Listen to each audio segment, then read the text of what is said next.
তো আমাদের মানে তুলাছাড়া মানে যে স্কুলগুলো আছে, স্কুল মাদ্রাসা যেগুলো আছে, এগুলো দিয়ে আমাদের চলাফেরা করতে খুব কষ্ট হচ্ছে, ঠিক আছে। তো এখান থেকে আমাদের এখানে প্রায় দৈনিক আকারে কমসে কম 1000 মানুষ এখান দিয়ে চলাফেরা করে।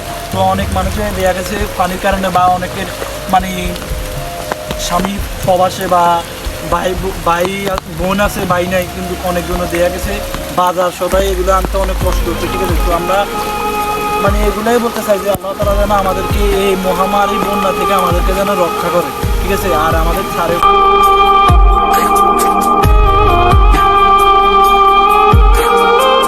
এমন কোনো জায়গা নাই, নোয়াখালীর এমন কোনো গ্রাম নাই যে গ্রামটা মানে ডুবে নাই, ঠিক আছে।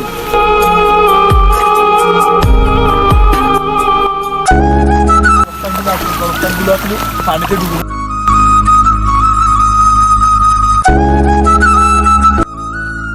ঠিক আছে। নোয়াখালী এই গ্রামটা, ঠিক আছে, এই গ্রামটা কিন্তু খুব অসহায় গ্রামের ভিতরে আছে, কিন্তু এই গ্রামের ভিতরে কেউ আজ পর্যন্ত এখনো কেউ আসে নাই যে খবর টবর নেওয়ার জন্য, ঠিক আছে। তো আমরা যে লোকগুলো আছে, ঠিক আছে, আমরা মানে যথেষ্ট চেষ্টা করতেছি আমাদের গ্রামের যে ক্ষয়ক্ষতিগুলো হয়েছে এগুলো আমরা তুলে ধরার জন্য, ঠিক আছে।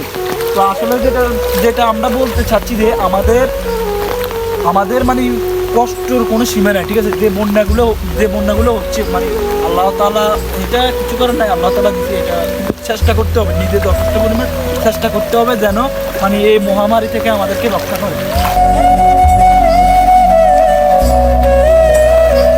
এই গ্রামটা কিন্তু বড় হলেও কি যে গ্রামটার ভিতরে মানে রোডঘাট ভাঙা বেশি, ঠিক আছে, ভাঙার গতিকে আর মানুষের খালবিল মানে আড়া বেড়াগুলো না বাঁধানির গতিকে, ঠিক আছে, না বাঁধানির গতিকে আমাদের মানে পানিগুলো কোনোদিন মানে যাইতেছে না, ঠিক আছে। আর যে ক্ষয়ক্ষতিগুলো হয়েছে মূলত जब वफा निकला मैं ढूंढने को ज़माने में जब वफा निकला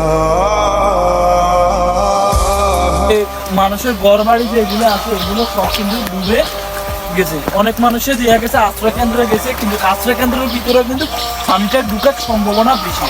আর আমাদের এই চ্যানেলটা ভাই, আমরা চ্যানেলটা আমাদের নতুন, ঠিক আছে, এই চ্যানেলটা আপনারা সাবস্ক্রাইব করবেন, কারণ কিন্তু আপনারা সাপোর্ট করলে আমরা একটু উঠতে পারি, ঠিক আছে। আর সাপোর্ট না করলে তো আমরা উঠতে পারবো না, ঠিক আছে। পানিতে সংকটগুলো আর লাইক কমেন্ট শেয়ার করতে ভুলবেন না।